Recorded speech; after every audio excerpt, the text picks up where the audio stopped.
اعوذ باللہ من الشیطان الرجیم، بسم اللہ الرحمن الرحیم۔ آج اپنے اس پروگرام میں ہم کچھ سوالات کے جواب دیں گے۔ تو کچھ لوگوں کے سوال ہیں، میں ان سے کہوں گی کہ وہ باری باری پوچھیں۔ ایمان کو کس طرح مضبوط کیا جا سکتا ہے؟ بڑا انٹرسٹنگ انہوں نے سوال کیا ہے کہ ایمان کو کس طرح مضبوط کیا جا سکتا ہے۔ دیکھیں، ایمان کو مضبوط کرنے کی سب سے بڑی بنیاد یہ ہے کہ آپ چیزوں میں غور و فکر کریں۔ اسی لیے اللہ تعالیٰ نے قرآن پاک میں کہا ہے کہ اس میں غور کرو، غور کرنے والوں کے لیے نشانی ہے۔ اور یہی وہ چیز تھی، یہی بات تھی جس کے حصول کے لیے نبی پاک صلی اللہ علیہ وسلم غار حرا میں جاتے تھے اور اکیلے بیٹھ کر غور و فکر کرتے تھے کہ زندگی کیا ہے، دنیا کیا ہے۔ اس کے لیے سب سے ضروری یہ ہے کہ ہم شروع کرنے کے لیے پہلے اپنی ذات کو سمجھیں، یعنی ہمیں یہ پتہ ہو، یہ سوچنا شروع کریں کہ آپ نے کیا غلطی کی، کہاں کی۔ ہر روز تھوڑا سا ٹائم اس چیز کو دیں کہ ہم نے کس معاملے میں کہاں غلطی کی اور بہترین راستہ کیا ہے۔ جب آپ اپنے آپ کو سمجھیں گے تو آپ زندگی کو سمجھنے لگیں گے کہ کہاں پر یہ غلطی، پھر ایک اپنے آپ سے عہد کریں کہ یہ غلطی ہم نے دوبارہ نہیں کرنی۔ میں نے اپنی زندگی میں یہ کیا تھا کہ میں ایک ڈائری پر لکھتی تھی کہ میری یہ غلطیاں ہیں، پھر میں اپنے لیے ایک اصول بناتی تھی کہ یہ غلطی آئندہ دوبارہ نہیں کرنی ہے، اور پھر میں سوچتی تھی زندگی پر کہ وہ غلطی ہو جاتی تھی تو میں اس کے لیے اللہ سے معافی مانگتی تھی۔ تو جب آپ غور کرتے ہیں، زندگی کو سمجھنے لگتے ہیں، تو آپ اس طرف جاتے ہیں کہ خدا ہم سے محبت کرتا ہے، خدا ہماری کیئر کرتا ہے۔ ہم لوگوں سے جو چیزیں ایکسپیکٹ کرتے ہیں، عزت، محبت اور باقی ہمارے جو فیلنگز ہیں، ہمیں ایسا لگتا ہے کہ خدا بھی قدم قدم پر انہی فیلنگز، انہی چیزوں کو اہمیت دے رہا ہے، ان کی قدر کر رہا ہے۔ تو پھر جب آپ سوچتے ہیں، غور کرتے ہیں، تو آپ پر یہ چیز کھلتی ہے آہستہ آہستہ اللہ کے کرم سے کہ اللہ تعالیٰ ہم سے محبت کرتا ہے۔ تو جب ہمیں اس چیز کا یقین ہوتا ہے تو ہمارے پھر ایمان میں آہستہ آہستہ مضبوطی آتی ہے۔ اور اس کا ایک سب سے آسان طریقہ یہ بھی ہے کہ ہم اللہ تعالیٰ سے یہ دعا مانگیں کہ وہ ہمارے ایمان کو مضبوط کرے، ہمیں اللہ کو سمجھنے کی توفیق دے اور ہم پر سچائی اور حقیقت کھول دے۔ خدا کو پانے کے لیے خدا ہی سے مانگنا ہوتا ہے۔ تو جب آپ غور کرتے ہیں تو آپ کو پتہ چلتا ہے کہ اللہ تعالیٰ ہمارے کتنے قریب ہے، اور وہ اللہ تعالیٰ کا یہ وعدہ ہے کہ کوئی میری طرف 1 قدم آئے تو میں 10 قدم آؤں گا۔ تو جب آپ اللہ سے محبت کرتے ہیں، اس کی محبت کو سمجھتے ہیں، تو آپ پر ایمان کی آپ کو دولت عطا کرتا ہے اور آپ کے اوپر وہ کھل جاتی ہے۔ آپ یہ چھوٹی سی اتنی سی بات پہ غور کریں کہ فرشتوں کو اللہ نے بنایا، فرشتوں کے اندر اس نے ایک چیز رکھ دی کہ وہ اللہ کی عبادت کرتے ہیں، ان میں گناہ کی کوئی کیپیسٹی نہیں ہوتی۔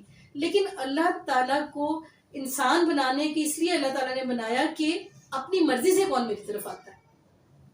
تو اللہ تعالیٰ کی یہ فیلنگ ہے کہ ہم بھی یہی چاہ رہے ہوتے ہیں۔ اگر آپ کو کوئی روبوٹ مل جائے اور وہ آپ کا ہر حکم مانے تو زندگی ڈل اور بور لگے گی۔ آپ کو یہ ہوتا ہے کہ کوئی اپنی مرضی سے میری عزت کرے، اپنی فری چوائس کے ساتھ مجھ سے محبت کرے، میں نے اس میں فیڈ نہ کیا، اس کو کوئی مجبوری نہ ہو۔ ہمیں تو یہ پتہ بھی چل جائے کہ کوئی کسی مطلب کے لیے ہم سے اچھا سلوک کر رہا ہے، ہمیں اچھا نہیں لگتا وہ۔ تو آپ یہ دیکھیں کہ خدا نے بھی انسان سے یہی کہا کہ اپنی مرضی سے، تمہارے سامنے گناہ کے اور ثواب کے راستے کھلے ہیں، اپنی مرضی سے سیدھا راستہ منتخب کرو۔ خدا چاہتا ہے کہ ہم اپنی مرضی سے اس کے قریب آئیں، اس کو سمجھیں اور پورے دل سے ایمان لا کر اس کے احکامات پر عمل کریں۔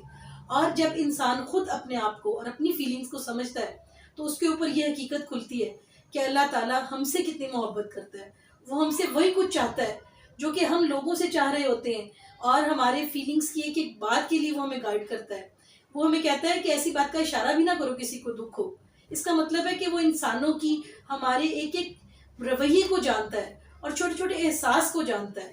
تو اللہ تعالیٰ قرآن پاک میں کہتا ہے کہ وہ دانا اور قدردان ہے، کوئی ہماری اتنی قدر نہیں کر سکتا جتنی خدا کرتا ہے۔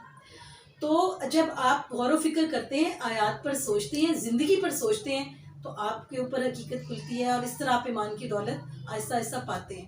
اور اس کے علاوہ سب سے بڑی چیز اللہ کا کرم ہوتا ہے۔ ہمیں یہ دعا کرنی چاہیے کہ اللہ تعالیٰ ہمیں ایمان کی دولت دے۔ اس سورت کا نام بقرہ کیوں ہے؟ اس سورت کا نام بقرہ کیوں؟ بڑا انٹرسٹنگ انہوں نے سوال کیا کہ اس سورت کا نام بقرہ کیوں؟ دیکھیے، تمام سورتوں کے نام اللہ تعالیٰ نے رکھے ہیں، اور یہ تمام سورتوں کا ایک بڑا خاص ایک بات کا ایک تعلق ہوتا ہے جس سے اس کا نام بنتا ہے۔ اس بقرہ کا ایک تو اس کی کم از کم 3 وجوہات تو ہو سکتی ہیں، اس سے زیادہ بھی۔ ایک تو یہ کہ اس سورت میں ایک گائے کا ذکر ہے، ایک انسان کی اس میں کہانی ہے۔ ایک بہت مالدار آدمی تھا اور اس کی تمام جائیداد کا وارث اس کا ایک ہی بھتیجا تھا۔ اس کو لالچ ہوا اور اس نے اپنے چچا کو قتل کر دیا تمام جائیداد لینے کے لیے، اور پھر اس نے جو ہے اس کو کسی اور بندے کے گھر کے آگے لاش کو ڈال دیا، اور اس پر اس حضرت موسیٰ علیہ السلام کی قوم میں دو گروپ بن گئے اور بہت لڑائی جھگڑا پیدا ہو گیا کہ اس کا قاتل کون ہے۔ آخرکار یہ معاملہ حضرت موسیٰ علیہ السلام کے پاس آیا۔ حضرت موسیٰ علیہ السلام نے اللہ کے حکم سے یہ کہا کہ ایک گائے کو ذبح کریں، اس کے گوشت کا ٹکڑا مقتول کو میں لگاؤں گا اور وہ زندہ ہو جائے گا اور وہ اپنا قاتل خود بتائے گا۔ اب حضرت موسیٰ علیہ السلام کی قوم نے مختلف بہانے اور ادھر ادھر کی باتیں کرتے ہوئے گائے کی مختلف علامات پوچھیں، اور آخرکار وہ جو بھی ان کو علامات بتائی تھیں وہ گائے کو ذبح کیا گیا، اور گائے کے گوشت کا ٹکڑا مقتول کو لگا، اور یہ بھی ایک معجزہ ہے حضرت موسیٰ علیہ السلام کا۔ اور وہ جو مقتول تھا وہ دوبارہ زندہ ہوا اور اس نے بتایا اپنے بھتیجے کا نام کہ اس نے مجھے قتل کیا ہے، اور وہ پھر سے اس کے بعد دوبارہ مر گیا۔ تو اس سے ہمیں یہ اللہ تعالیٰ نے اس کا یہ نام میں اس کا یہ تعلق بنتا ہے کہ اللہ ہمیں یہ بتانا چاہتا ہے کہ زندگی اور موت پر اللہ قادر ہے۔ تو اللہ تعالیٰ کے حکم سے ایک مردہ زندہ ہوا، اس نے اپنا قاتل کا نام بتایا۔ اس کا مطلب ہے کہ اللہ تعالیٰ قیامت کے دن روز محشر میں ہر ایک کو زندہ کرے گا، اور جو جو اعمال ہے ہر ایک اس کا حساب دے گا۔ خدا سے کوئی راز چھپا ہوا نہیں ہے، اور جب ہمیں اپنے ہر گناہ ہر غلطی کا حساب دینا ہے تو آپ دیکھیں کہ ہمیں کتنا اللہ سے ڈر کر سیدھے راستے پر رہنا چاہیے۔ دنیا کی زندگی اتنی چھوٹی ہے کہ ہمیں کچھ بھی نہیں پتا کہ ہم کتنے سال کے ہو کر مریں گے، کب موت آ جائے گی اور کیسے موت آ جائے گی۔ ایک ایک قدم پر ہمارے لیے نصیحت ہے کہ ہم اللہ کے حکم پر گزاریں، جو چیزیں اس نے منع کی ہیں، ظلم، زیادتی، ناانصافی، اس سے بچیں اور سیدھے راستے پر رہیں۔ اور دوسری اس کی یہ بھی ہے ایک وجہ، ایک اس میں اسی سورہ بقرہ میں ایک بچھڑے کا ذکر ہے۔ حضرت موسیٰ علیہ السلام جب کوہ طور پر اپنی کتاب لینے کے لیے گئے تھے تو پیچھے سے ان لوگوں نے ایک بچھڑے کو معبود بنا لیا، کیونکہ یہ بچھڑا سامری جادوگر نے بنایا تھا، زیورات وغیرہ کو پگھلا کر، اور کچھ اس میں ایسی روحانی چیزیں ایڈ ہوئی تھیں۔ حضرت جبرائیل علیہ السلام کی قدموں کی خاک اسے ملی تھی، تو اس نے یہ روحانی اور جادو کی چیزوں کو ملا کر ایک جادو کا وہ بچڑا بنایا تھا۔ ایک طرح کی آواز اس میں سے آتی تھی، اور لوگ اس سے بہت زیادہ امپریس ہو گئے تھے۔ انہوں نے اس سپر نیچرل چیز کو دیکھتے ہوئے اسی کو ہی جو ہے نا سمجھا کہ اب ساری ہماری حاجتیں اور تقدیر اسی کے ہاتھ میں ہے، اور یہ بہت بڑا شرک تھا۔ اور اللہ تعالیٰ نے کہا کہ کبھی بھی دنیا کی چیزوں سے اور جادو ٹونے اور سپر نیچرل چیزوں سے متاثر ہو کر اللہ کا ایک ہونا اور اللہ کے احکامات کو نہیں بھلانا، یہ سب کفر ہے۔ اور تیسری اہمیت اس سورت کا نام جو گائے، اللہ تعالیٰ نے اپنی نعمتوں پر بھی اپنی صورتوں کے نام رکھے ہیں۔ گائے بذات خود ایک ایسا جانور ہے جو اللہ تعالیٰ کی نعمت ہے۔ گائے سے ہمیں دودھ حاصل ہوتا ہے، اس کے دودھ میں بہت زیادہ شفا ہے، اور اللہ تعالیٰ نے اپنی نعمتوں کو نازل کیا، ان میں سے بہت بڑی نعمت ایک گائے ہے۔ اور کوئی حضرت ابراہیم علیہ السلام کو ابو الانبیاء کیوں کہتے ہیں؟ اچھا سوال کیا آپ نے ثنا۔ حضرت ابراہیم علیہ السلام کو ابو الانبیاء کیوں کہا جاتا ہے؟ حضرت ابراہیم علیہ السلام سے پہلے میں آپ کو تھوڑا سا کچھ اور انبیاء کے بارے میں بتاؤں گی۔ پہلے نبی حضرت آدم علیہ السلام ہیں، اس کے بعد جو نبی ہوئے حضرت شیث علیہ السلام، انہی کی اولاد میں سے، اور پھر حضرت شیث علیہ السلام کے بعد جو قرآن پاک میں جن کا ذکر ہے وہ حضرت نوح علیہ السلام ہے۔ حضرت نوح علیہ السلام سے وہ پورا ایک طوفان نوح آیا، اور اس کے بعد حضرت نوح علیہ السلام سے نسل انسانی چلی۔ ان کے 3 بیٹے تھے، سام، حام اور یافس۔ اس میں سام کی نسل سے حضرت ابراہیم علیہ السلام نبی ہوئے۔ حضرت ابراہیم علیہ السلام کے 2 بیٹے تھے، حضرت اسماعیل علیہ السلام اور حضرت اسحاق علیہ السلام۔ حضرت اسحاق علیہ السلام کے بیٹے حضرت یعقوب علیہ السلام، ان کے بیٹے حضرت یوسف علیہ السلام، پھر انہی کے خاندان سے حضرت داؤد علیہ السلام، حضرت سلیمان علیہ السلام، حضرت موسیٰ علیہ السلام، حضرت عیسیٰ علیہ السلام۔ یہ سب کے سب جو ہے حضرت ابراہیم کے بیٹے حضرت اسحاق سے پیدا آئے دنیا میں، انہی کی خاندان، انہی کی نسل سے۔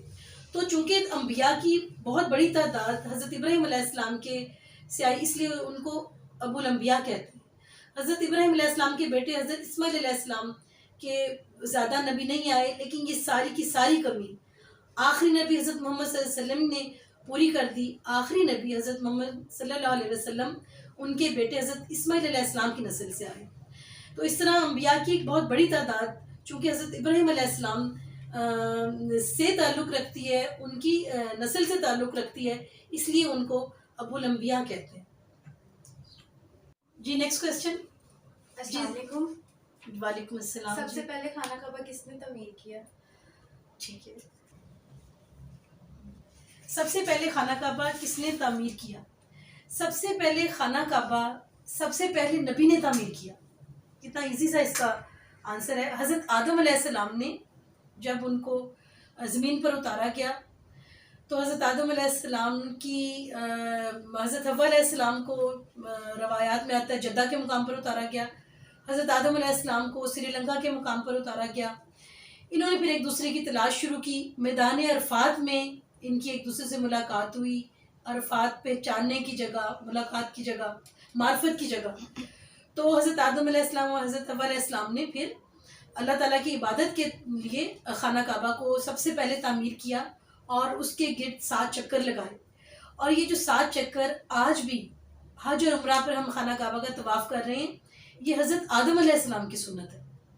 تو خانہ کعبہ کی پہلی تعمیر پہلے نبی حضرت آدم علیہ السلام نے کی۔ یہ اتنا ہی، انشاءاللہ نیکسٹ ویڈیو میں انشاءاللہ ہم اس بات کو آگے بڑھائیں گے۔ اللہ حافظ۔